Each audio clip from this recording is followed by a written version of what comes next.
함께 합동합니다. 시작. 오순절 날이 이미 이름에 그들이 다같이 한 곳에 모였더니 호련히 하늘로부터 급하고 강한 바람 같은 소리가 있어 그들이 앉은 온 집에 가득하며 마치 불의 혀처럼 갈라지는 것들이 그들에게 모여 각 사람 위에 하나씩 임하여 있더니. 아멘. 오늘 본문 말씀은 성령 강림 사건 때 나타난 일이지요. 네. 여기에 4절에 어떤 내용이 나옵니까? 본문에 나오지 않지만 4절에 이제 각 사람들이 거기에서 모여있던 사람들이 이제 자신이 알지를 못하는 외국어로 말을 하지요. 그런데 그 말이 이제 12제자를 비롯한 다른 제자들이 이때 성령을 받아서 말들을 하는데 자기가 평생 배워보지도 못하고 알지도 못하는 외국어로 말을 막 합니다. 그러자 거기에 모여있던 청중들이 그 모습을 보고 깜짝 놀라죠.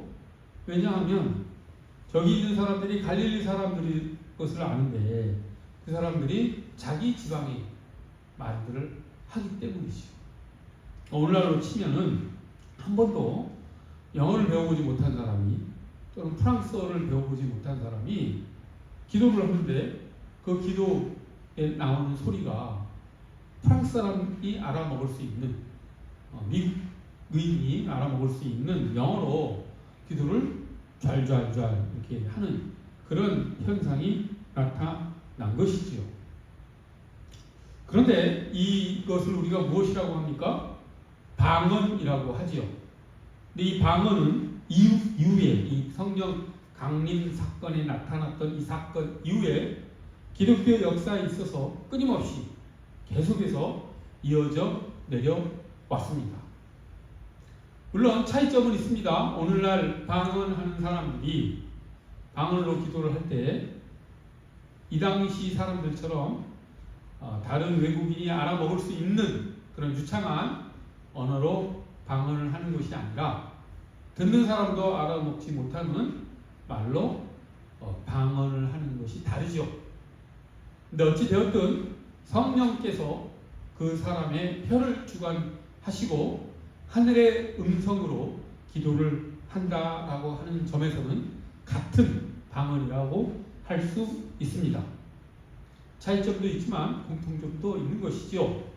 그런데 오늘날의 방언을 놓고 사람들은 말이 여러 가지로 갈립니다. 이제 믿지 않는 사람들은 방언하는 기도를 듣고 무엇이라고 합니까? 그것은 히스테리 혹은 신경이 극도로 흥분했을 때 나타나는 그런 작용이다 라고 이야기를 하지요. 기독교의 방언은 꼭 기독교에서만 나타나는 현상이 아니라 다른 종교에서도 나타납니다. 심지어 우리 무속 신앙에서도 자주 나타나지요. 무속인들이 자기 목소리가 아닌 다른 목소리로 이렇게 말을 하고 구시절정에 이르렀을 때는 신기한 목소리로 그 무속인의 목소리가 아닌 다른 목소리로 이렇게 뭐라고 하지요. 그런 점에 봤을 때 이 방언이 히스테리다. 신경이 극도로 흥분됐을 때 나타나는 자연적인 현상이다 라고 주장을 합니다. 하지만 우리 그리스도인들은 그렇게 볼 이유가 없습니다. 왜냐하면 교회가 태동하는 때 나타났던 이 방언이 우리 기독교에서는 뗄래야 뺄 수 없는 그런 하나님의 역사이기 때문이고 기독교 전통이 유지해 온 성령의 역사로 인정하고 있기 때문입니다. 물론 기독교인 중에도 방언이 단지 자연적인 현상에 불과하다라고 이야기하는 사람도 있기는 하지만 대다수의 사람들은 방언의 영적 측면을 인정을 합니다. 그리고 방언으로 하는 것의 영적 유익도 누리면서 방언으로 기도하지요. 그런 측면에서 바라봤을 때 이 방언이 우리가 어떤 것이냐라고 하는 것에 좀 더 깊이 있게 살펴볼 필요가 있지요. 과연 진짜로 비기독교인들이 생각하듯이 히스테리한 현상에 불과한 것인가, 아니면 기독교 전통에서 이어져 온 성령님의 역사인가, 성령님이 함께 하심, 성령님이 임재하심, 성령이 충만한, 성령님의 음성이 전달되는 그런 영적 현상인가 라고 하는 것을 우리가 좀 깊이 있게 들여다볼 필요가 있습니다. 자, 이것을 이해하기 위해서는 이 방언을 이해하기 위해서는 세상 속에서 일어나는 다른 현상들을 우리가 바라보면서 이 방언과 같은 그런 논리가, 원리가 나타난다라고 하는 것을 이해를 하면 조금 더 방언이 하늘에서 내려온 음성이다라고 하는 것을 더 쉽게 이해할 수 있습니다. 여러분은 혹시 롤러코스터를 탈 때 고통을 느끼십니까? 아니면 즐거움을 느끼십니까? 많은 사람들이 즐거움을 느끼기도 하지만 저 같은 경우에는 고통입니다. 롤러코스터를 타고 높은 곳에서 아래로 떨어질 때 많은 사람들이 즐거움을 느끼기도 하지만 저는 두려워서 그것이 고통으로만 다가오지 기쁨으로 다가오지 않지요. 그래서 우리는 여기에서 묘한 현상을 읽어낼 수 있습니다. 그것은 무엇이냐면 고통과 쾌락이 같은 몸의 신경 반응으로 나타난다라고 하는 것이죠. 몸에서 똑같은 신경 반응이 나타났는데 어떤 사람에게는 즐거움으로 나타나고 어떤 사람에게는 기쁨으로, 쾌락으로, 즐거움으로 나타나는 현상인 것이죠. 이것은 비단 롤러코스터를 탈 때뿐만 아니라 다른 것에서도 나타나지요. 하나의 예를 들어서 두근거림이라고 하는 우리 몸의 감각적 반응은 하나는 설레임일 수도 있고 하나는 두려움일 수도 있습니다. 우리가 정말 간절히 만나고 싶어 했던 사람을 만난다라고 하는, 그것이 내일이다, 이제 곧 그 사람을 만난다 라고 하는 마음이 들 때 우리의 마음이 어떻게 됩니까? 두근거리죠. 심장이 두근두근거립니다. 그런데 또 무서운 일이 앞에 닥쳤을 때도 어떻습니까? 우리 몸 똑같이 반응하지요. 두근거리죠. 저는 어렸을 때 예방주사를 맞으러 줄을 서고 그 줄이 조금씩 좁혀져서 내 차례가 올 때쯤 되면 심장 박동수가 점점 더 높아지는 것을 경험한 적이 있습니다. 그래서 다시 뒤로 하고 했던 그런 기억이 납니다. 즉 무섭기 때문에 우리 몸은 두근거림이라는 현상이 나타나지요. 하지만 그 두근거리는 똑같은 현상이 우리가 즐거운 일을 기대할 때도 나타나지요. 우리가 소풍 가기 전날 어떻습니까? 두근거리는 마음이 들지요. 즐거운 일을 앞두고 또 보고 싶었던 사람을 만나기 전에 또 역시 같은 두근거림이 나타나지요. 그렇다고 한다면 두근거림이라고 하는 우리 몸의 신체 반응이 두려움이라고 하는 나쁜 감정뿐만 아니라 또 설레임, 기대감이라고 하는 좋은 감정도 동시에 나타내는 그런 우리 몸의 반응이라고 하는 것을 알 수가 있지요. 이런 것은 대단히 많습니다. 우리가 살아가면서 많이 겪습니다. 근데 그렇게 되는 이유가 무엇이냐면 우리 몸의 감각은 제한적인데 반해서 우리의 감정은 훨씬 더 다양하기 때문입니다. 무슨 소리냐면은 다양한 감정들을 우리 몸이 나타내기 위해서는 이 다양한 감정을 우리 몸의 감각이 다 1대1로 다 반응할 수 없다라고 하는 것이죠. 감각은 대단히 제한적이고 얼마 되지 않는 그런 몸의 반응인데 감정은 대단히 다양하지요. 그래서 다양한 감정들을 우리가 감각으로 표현할 때 하나의 감각이 여럿의 감정을 표현할 수밖에 없다라고 하는 것이지요. 그래서 두근거림이라고 하는 감각이 기쁨과 그 다음에 아픔, 두려움과 설레임 이 두 가지를 같이 표현한다라고 하는 것이죠. 그래서 우리 몸은 마음보다도 제한된 상태이기 때문에 이런 현상들이 우리 삶 속에서 자주 나타나지요. 이것은 비단 우리의 몸과 우리의 마음에 나타나는 이만 하는 것이 아니라 또 다른 현상으로도 나타납니다. 언어가 대표적이죠. 언어 같은 경우에도 이제 아프리카 부족 언어는 어휘수가 대단히 제한적이죠. 하지만 영어나 한국어 같은 경우에는 어휘가 수만이 됩니다. 그래서 이제 단어, 만약에 영어로 이제 어떤 단어를 아프리카 원시 부족 언어로 번역을 하려고 하면은 제한적이죠. 아프리카 부족 언어로는 말하다라고 하는 동사는 하나밖에 아마 없는 부족이 있을 것입니다. 말하다. 그런데 어떻습니까? 우리 말만 하더라도 말하다라고 하는 단어를 나타내는 어휘가 수도 없이 많지요.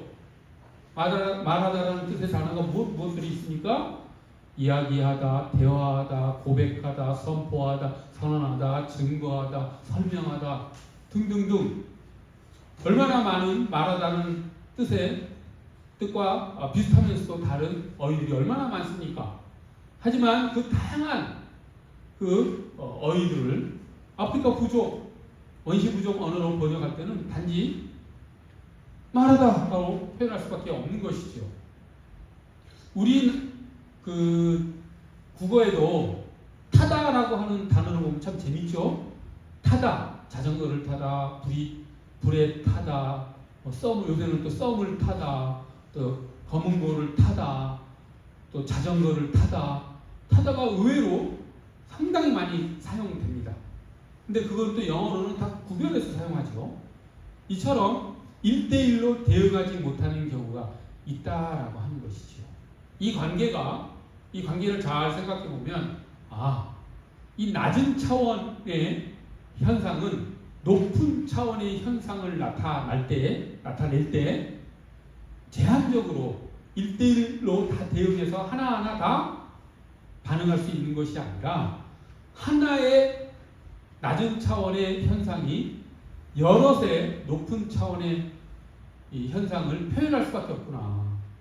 그래서 우리 몸이 똑같이 두근거리는데 그 안에 다양한 감정들이 숨어 있을 수가 있구나 라고 하는 것을 우리가 알 수 있는 것이죠. 롤러코스터를 탈 때 똑같이 어떻습니까? 똑같은 신체적 반응이 나타나지만 어떤 사람에게는 즐거움으로, 어떤 사람에게는 고통으로 이렇게 나타나고 또 마음이 두근거리는 것이 어떤 사람에게는 두려울 때, 또 어떤 사람에게는 설레일 때, 기대할 때 나타나기도 하지 않습니까? 이처럼 높은 차원과 낮은 차원은 각각 1대1로 대응하는 것이 아니라 낮은 차원은 높은 차원을 다 대변하지 못하고 여럿으로 하나의 낮은 차원이 여럿의 높은 차원을 대변할 수밖에 없는 그런 것이 이 세상에 가득하지요. 그림 그리기도 마찬가지죠. 우리가 살아가면서 숱한 그림을 보고 살지요. 근데 그 그림은 몇 차원입니까? 2차원이죠. 근데 그림이 그려내는 현실은 몇 차원입니까? 3차원이지. 그래서 2차원에 나와 있는 그림들을 2차원적으로만 생각을 하면은 그 그림을 이해하지 못합니다. 우리가 그 2차원의 그림으로 3차원을 표현하기 위해서 원근법이라는 것을 사용을 하죠. 그래서 아주 긴 도로를 표현을 할 때 2차원의 그림에서 그 도를 어떻게 표현합니까? 원뿔 모양으로 표현을 하지요. 분명히 2차원에서는 원뿔 모양의 선 두 개가 있는데 그것이 실제 세상에서는 그것이 무엇입니까? 똑같은 평행한 두 선이 끝도 없이 이어지는 그런 도로를 나타내지요. 그런데 2차원적 사고만 하는 사람들은 어떻습니까? 그것 이해를 못합니다. 만약에 2차원에 사는 사람이 자기가 그 2차원의 그림을 본다면 그것이 3차원을 나타내는 그런 모습이라는 것을 절대 이해하지 못하죠. 하지만 3차원을 살고 있는 우리는 2차원의 그림을 보면서 그 2차원의 그림들이 무엇을 나타내는지를 잘 알지요. 자, 여기서 아주 중요한 세상을 바라보는 통찰이 나옵니다. 여기서 우리가 잘 생각을 해봐야 되지요. 무슨 얘기냐면, 자, 이것 가지고 우리가 방언 현상을 설명해 낼 수 있습니다. 자, 방언이 무엇입니까? 더 다양하고 더 풍요롭고 더 미묘하고 더 섬세한 하늘의 어떤 것이 제한적이고 더 단순한 이 자연적 세상에 표현된 것이 방언이죠. 그러면 이 세상에서 그 풍요로운 하늘의 성령의 음성을 나타낼 때 어떻게 나타낼 수 있겠습니까? 하늘의 현상으로 나타내지 못하죠. 제한적이고 단순한 이 세상의 현상으로 그 풍요롭고 다층적이고 더 섬세한 더 미묘한 그 하늘의 현상을 나타낼 수밖에 없지요. 그렇기 때문에 방언을 바라보는 시각은 두 가지로 나타날 수밖에 없습니다. 즉 방언은 단지 하늘의 일을 이 땅에서 보는 것이 아니라 그냥 이 땅에 있는 일에 불과하다, 히스테리 현상이다 라고만 생각하는 부류가 있고, 또 하나는 영적 세계를 알기 때문에 하늘의 영적 현상이 이 땅에 나타나는 것을 아는 사람도 있는 것이죠. 우리가 어디에서 이 통찰을 얻었습니까? 2차원의 그림과 3차원의 현실의 비유를 통해서 이 현상을 우리가 통찰해냈지요. 2차원의 그림을 볼 때 우리가 3차원의 사람들이 아니라면 2차원에 나타난 그 선들이 실제 세상에는 존재합니까? 안 합니까? 존재 안 하죠. 하지만 2차원의 그 선들이 3차원의 세계를 또 제한적으로 나타낸다는 걸 우리가 이해할 수 있지 않습니까? 3차원에 사는 사람들만이 2차원의 그림을 보고 2차원이 3차원을 표현한다는 것을 완전히 이해할 수 있는 것이죠. 자, 이 통찰 다시 방언 현상에 적용해 보십시오. 어떻습니까? 오직 영적 세상에 대한 이해가 있는 사람들만이, 성령님의 존재를 알고 있는 사람만이, 성경이 진리라고 하는 것을 믿는 사람만이 오직 방언에 담겨있는 영적 측면을 이해할 수 있다라고 하는 것이죠. 때문에 유물론자들은 아무리 자신의 머리를 쥐어짜고 어떻게 방언을 이해하려고 한다 하더라도 방언은 단지 히스테리한 인간의 신경작용으로만 보일 뿐입니다. 절대로 방언의 영적 측면을 이해하지 못하지요. 우리가 방언의 영적 측면을 이해를 할 수 있는 것은 우리가 영적인 사람이기 때문입니다. 우리가 하나님의 자녀이기 때문에, 영이신 하나님께서 우리의 왕이시라고 하는 것을 우리가 알기 때문에 방언의 의미를 우리가 이해할 수 있다라고 하는 것이죠. 자, 이런 현상을 우리의 신앙생활 여러 곳에도 적용할 수 있습니다. 우리가 살아갈 때, 이 세상을 살아갈 때 오직 눈에 보이는 것들만 보고 살지요. 우리 신앙생활도 마찬가지입니다. 우리가 그리스도를 믿었다고 해서, 하나님의 자녀라고 해서 우리가 초자연적인 그런 현상들이 우리를 둘러싸지 않습니다. 우리가 살아가는 현실과 비기독교인들이 살아가는 현실은 똑같습니다. 신앙인이라 할지라도 자연적인 요소들로 둘러싸인 세상에 살아가지요. 그런데 비기독교인과 그리스도인의 결정적인 차이는 어디에서 나타나겠습니까? 이 자연현상 속에 나타난 여러 가지 일들이 두 가지 의미를 다 가지고 있을 수 있다라고 하는 것을 우리 그리스도인은 이해한다라고 하는 것이죠. 이 세상에서 일어나는 일들은 단지 자연적인 현상에 따른 원인과 결과에 따른 현상만이 아니라 하나님께서 우리에게 말씀하시고 하나님께서 우리에게 무엇인가를 주시기 위해서 하나님이 일을 하기 위해서 나타내시는 현상이라는 것, 현실은 그렇게 두 가지 의미를 가지고 있다는 것을 우리는 알고 살아가는 사람들이라고 하는 것이죠. 그렇기 때문에 우리에게 일어나는 모든 일들은 다 영적인 측면에서 이해해낼 수 있어야 합니다. 아까 모두에 말씀드렸지만 하나의 감각이 여러의 감정을 표현한다고 했지요. 마찬가지입니다.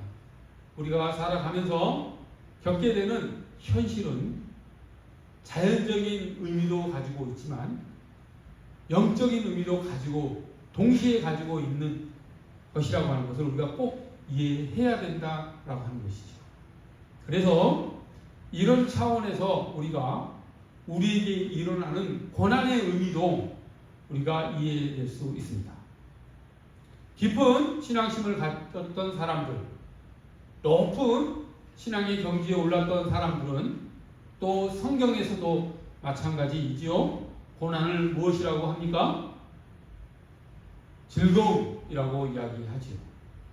고난은 영적 축복이라고 이야기를 합니다. 지금까지 우리가 살펴봤던 그 통찰력을 가지고 이것을 우리가 설명해낼 수 있지요. 고난이라고 하는 제한된 이 세상 속에서 나타나는 그 일은 영적인 측면과 세상적인 측면 두 가지 측면에서 다 이해해낼 수 있다라고 우리가 지금까지 살펴봤습니다. 두근거림이라고 하는 감각적 현상이 어땠습니까? 두 가지 의미를 다 가지고 있었죠. 설레임과 기대감이라고 하는 깊은 감정도 나타내지만 또 두려움을, 무서움을 나타내는 그런 현상도 나타낸다라고 했었죠. 마찬가지로 고난도 마찬가지입니다. 고난도 그 깊은 영적 의미 속으로 깊이 침잠해 들어가면 그 고난이 우리의 삶에 진정 유익이 되고 그것이 그렇기 때문에 우리에게 기쁨이 된다라고 하는 것을 우리가 알 수 있게 되는 것이죠. 역으로 우리에게 그러면 고난이 아니라 아주 형통한 일들도 마찬가지이죠. 우리가 로또가 당첨된다든지 하는 그런 형통한 일이 생겼을 때 두 가지를 다 바라볼 수 있어야 되는 것이죠. 그 일이 형통한 일이 세상적으로 좋은 일이기만 한 것이 아니라 영적으로는 대단히 위험한 일일 수도 있다라고 하는 것을 통해서 우리의 신앙이 좀 더 조심스러워질 수 있고 더 경건해질 수 있다라고 하는 것입니다. 이처럼 우리 신앙인에게 나타나는 여러 가지 일들은 영적인 측면과 또 세상적인 측면 두 가지가 다 있다는 것을 우리가 항상 마음에 새기고 거기에 반응하면서 살아가기를 간절히 소원합니다. 고난은 결코 고통으로만 우리에게 다가오는 것이 아니라 축복으로도 다가오는 기쁜 일이라고 하는 것을 우리가 깨달아 살아가기를 또한 간절히 원합니다. 우리에게 일어나는 고난이 무엇이 있습니까? 질병이 있습니까? 그 질병이 진정한 기쁨이 될 수 있습니다. 세상 사람들에게는 결코 그럴 수 없지요. 사랑하는 사람과 사별하는 아픔을 겪습니까? 물론 고통스럽죠. 하지만 그 고통 깊은 곳에는 하나님의 더 큰 섭리와 사랑이 있다라고 하는 것을 또한 깨닫게 되지요.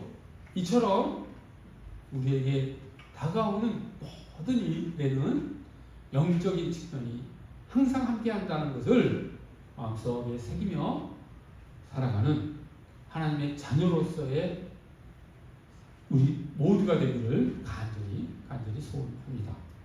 다윗이 하나님의 마음에 합당하다라고 하는 평가를 받을 수 있었던 이유는 바로 여기에 있습니다. 다윗은 그것을 알고 영적으로 세상의 모든 일에 반응했던 사람이었기 때문에 하나님의 마음을 잘 알았던 사람이었던 것이죠. 참으로 재미 있다고 해야 되나요? 신기한 것은 다윗의 일생은 아무리 살펴보아도 성경에 나타나는 인물 중에서 가장 성경에서 길게 서술하는 사람이 누굽니까? 다윗이죠. 다윗과 모세일 것입니다.